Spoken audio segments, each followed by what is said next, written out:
I can fly. I believe I can touch the sky. I think about it every night and day. Spread my wings and fly away. I believe I can fly. Yes, me too. Patricia, you and I should start a duet. What? We should. Why not? I think we should start a duet. We could be singing. We could become famous, and all of a sudden, No.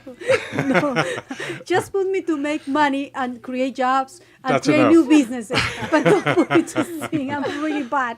but creating money reminds me of a better economy. A better economy reminds me of a better community, and a better Exactly. community reminds me of Gloria Mercado Fortine. Of course.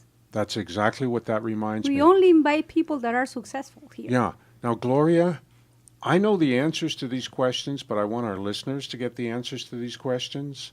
Why are you running for city council? Well, then that's a great question. I'm running because I'm very passionate about this city, this whole valley that I grew up in, and I've always wanted to give back, and that's why I have served on the William S. Hart Union High School district board, governing board for the past 14 years, and prior to that with the Castaic Elementary School. So I believe very strongly in giving back to my community, and I believe that we need people to step up, and if we're going to have even a greater community, I think that I can bring a different dynamic, a positive dynamic to the city council. I believe in being very open. I believe in a very transparent government. So I believe it's important to listen to the constituents, and that's what I've been doing. I think it's just also a good thing to bring a fresh perspective. And it's not something that I have to work hard in terms of knowing what it is to be an elected official and a representative of the people. Now, I have a question, because now we're talking about the good thing and the positive things that you are putting on the table while you're running as a city to become part of the city council. Are you aware of all the situations that are currently happening in the city? Are you ready to face certain struggles, certain challenges in the city? Oh, yes. Are you ready for that? The interesting thing is that sometimes as an elected official, you don't get things, but then you don't do it for that. I mean, you do it because in your heart you believe you're going to really work hard to make it a better community. And you can't always please everyone. You can, and that's the hardest thing, is that you have to have a thick skin. You really do, because people are very critical. And that's just part of, because everybody cares about their community. So, right, you're not going to have people always agree with you, and people can be, as I say, very, very critical, and you just have to have a thick skin. But if you truly, as I do, love my community, every decision it hopefully will be in the best interest of the city and the people. And that's why I say that you have to be very transparent. Yes, and you have to listen. That's what I wanted to hear. Yes, you have to listen to your constituents. You can't just think you're going to rule in this vacuum, but you really have to be open and try to get as much feedback from all the residents in the city. Especially now that we're multicolor here. There is no longer just a one race This is that a diverse dominates. diverse This is a community. diverse community, and it's increasing in a daily basis. And I think we need to open it up a bit more so that we can really hear from our diverse community, because there are, it's growing. So we really, as elected officials, Making children's. That's right, a lot of children. But as elected officials, you really have to reach out to the community and make sure that every segment of the community is heard. And I think that's very important, and that's one of the reasons why I support you very strongly, and I don't mind saying that publicly.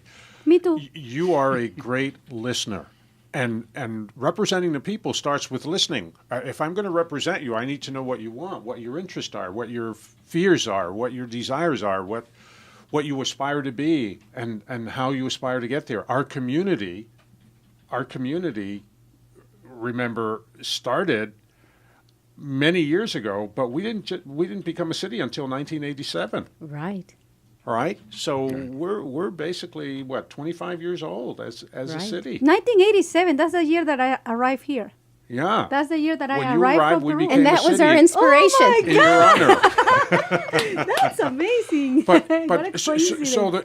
the point I'm trying to make is that we became a city based on need and based on want Yes. and based on listening to the community. So sometimes as political leaders, we get away from that and we forget, and we need someone like you, Gloria, to bring us back to our roots, to bring us back to who we are. You grew up in this community. Yes. You went to William S. Hart High School. Right. Okay.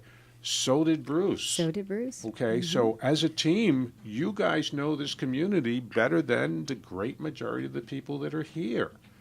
You know the roots of this community. And that's what Patricia's referring to. You're the past, the present, and the future Of Santa Clarita.